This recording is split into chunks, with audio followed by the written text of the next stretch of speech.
Hello friends, Story Peddler here, and we return to Number the Stars by Lois Lowry. We begin today with Chapter 5. Who is the dark-haired one? Do you really think anyone will come? Ellen asked nervously, turning to Anne-Marie in the bedroom. Your father doesn't think so. Of course not. They're always threatening stuff. They just like to scare people. Anne-Marie took a nightgown from the hook in the closet. Anyway, if they did, it would give me a chance to practice acting. I'd just pretend to be Lise. Oh, I wish I were taller, though. Ellen stood on tiptoe, trying to make herself tall. She laughed at herself, and her voice was a little more relaxed. You were great as the Dark Queen in the school play last year, Anne-Marie told her. You should be an actress when you grow up. My father wants me to be a teacher. He wants everyone to be a teacher like him. But maybe I could convince him that I should go to acting school. Ellen stood on tiptoe again and made an imperious gesture with her arm. I am the Dark Queen, she intoned dramatically. I have come to command the night.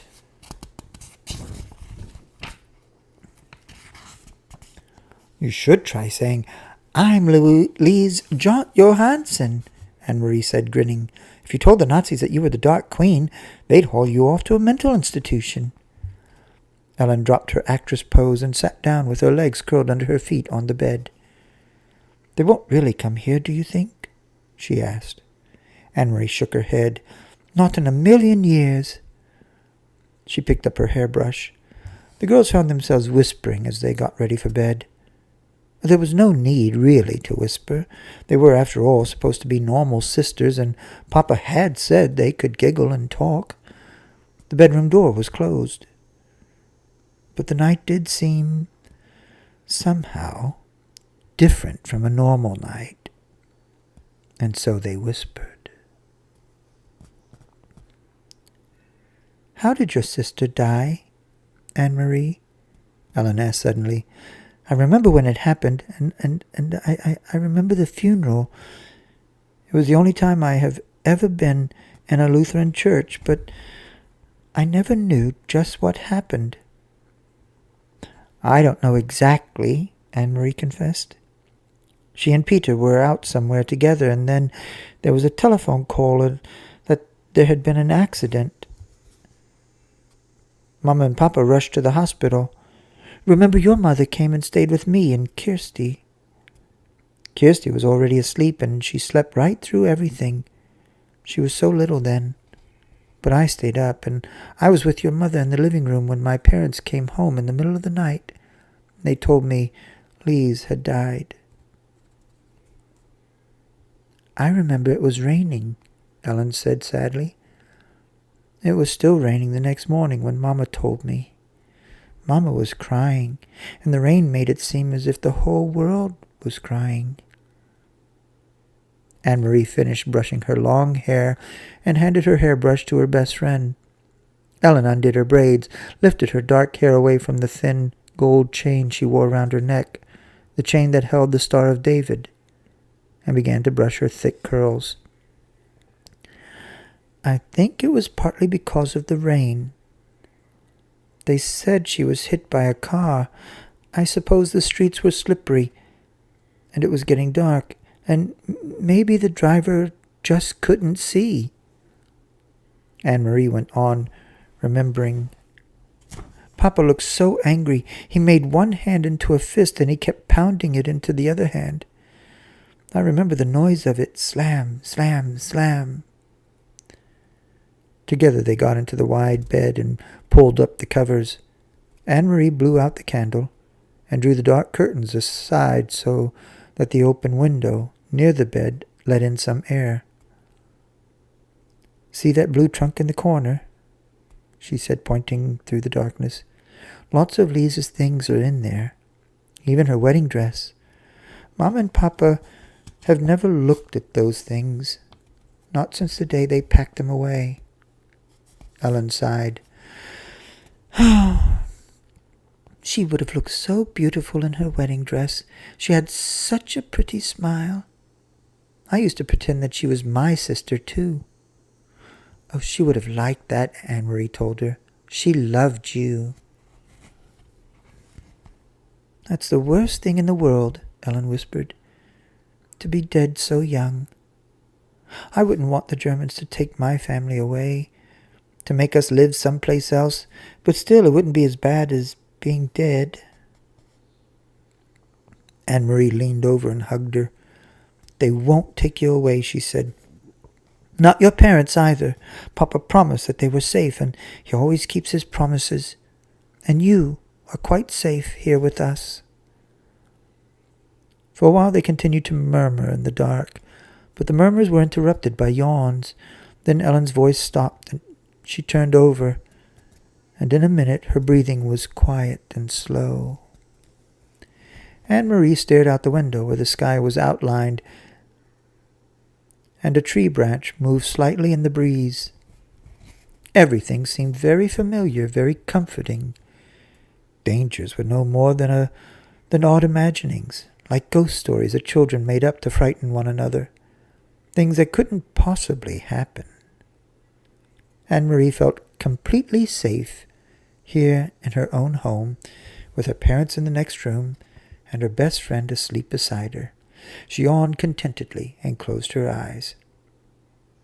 It was hours later, but still dark, when she was awakened abruptly by the pounding on the apartment door.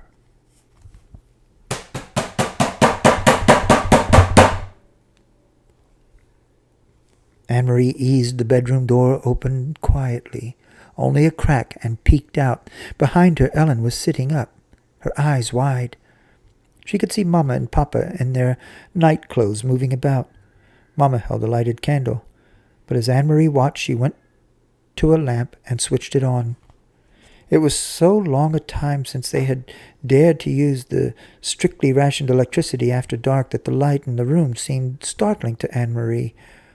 Watching through the slightly open bedroom door, she saw her mother look automatically to the blackout curtains, making certain that they were tightly drawn. Papa opened the front door to the soldiers. "This is the Johansen apartment?" A deep voice asked the question loudly in the terribly accented Danish. "Our name is on the door, and I see you have a flashlight," Papa answered.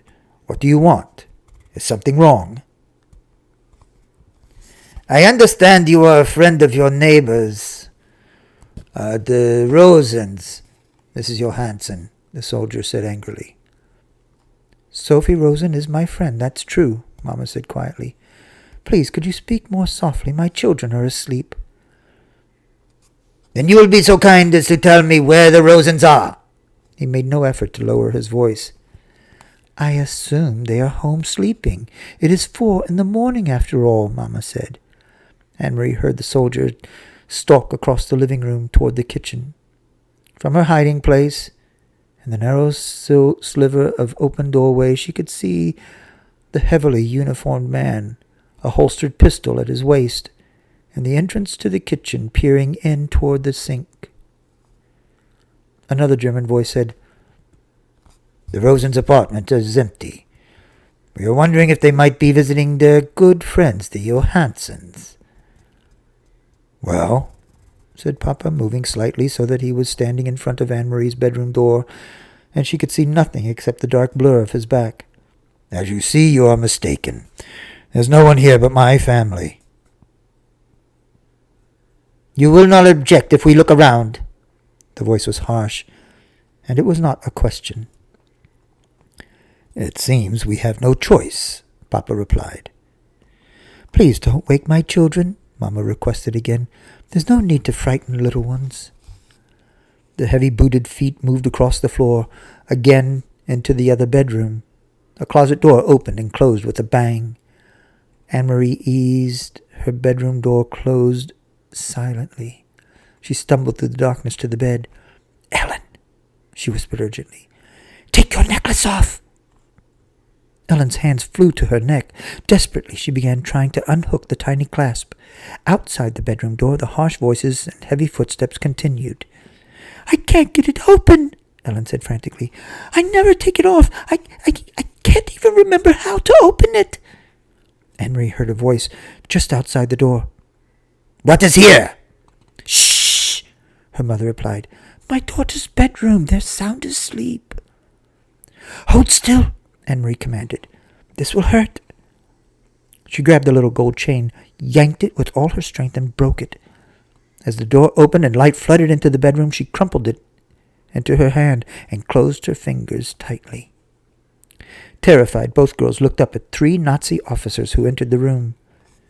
One of the men aimed a flashlight around the bedroom. He went to the closet and looked inside. Then, with a sweep of his gloved hand, he pushed to the floor several coats and a bathrobe that hung from pegs on the wall. There was nothing else in the room except a chest of drawers, the blue decorated trunk in the corner, and a heap of Kirsty's dolls piled in a small rocking chair.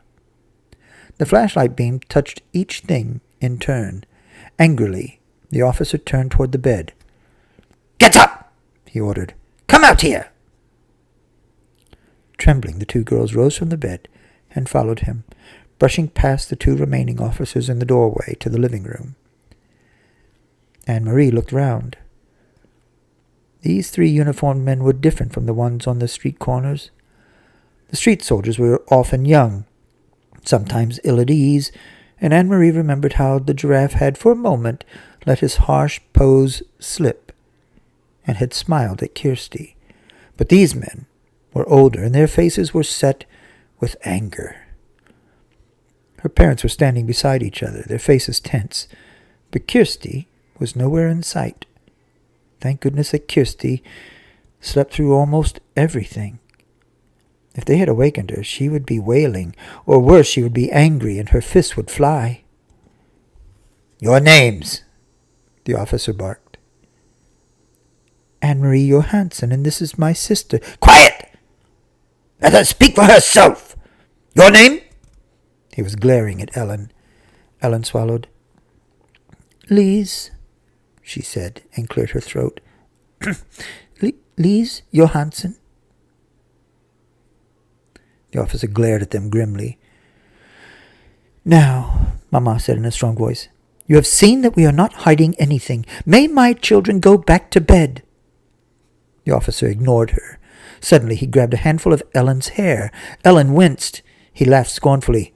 "You have a blonde child sleeping in the other room, and you have this blonde daughter." He gestured for Anne-Marie with his hand.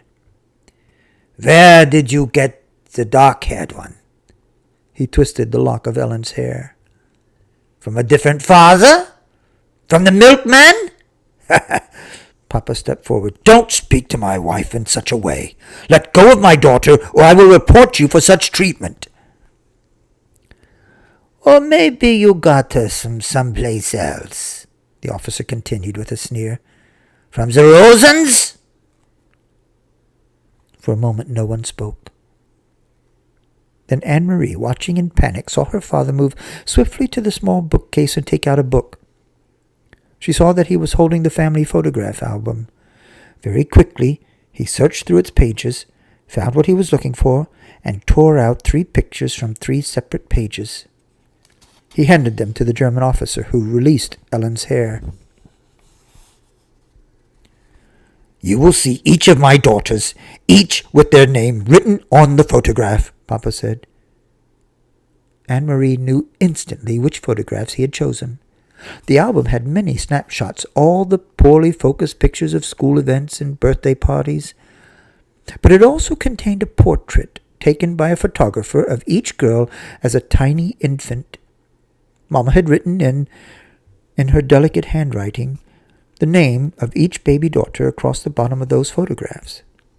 She realized, too, with an icy feeling, why Papa had torn them from the book.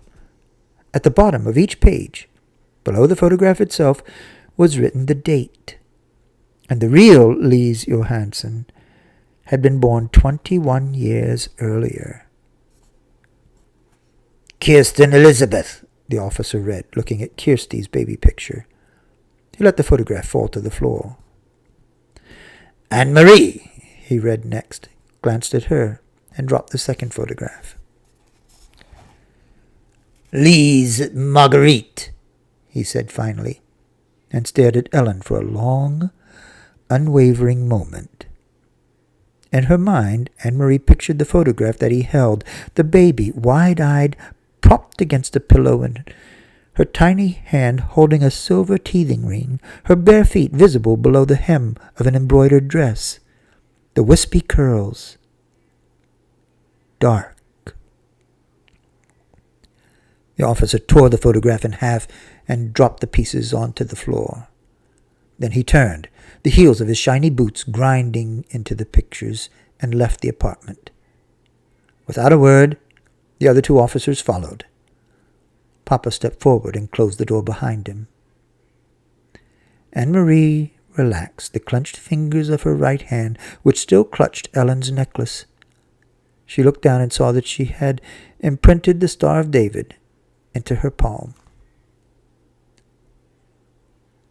That's the end of chapter 5.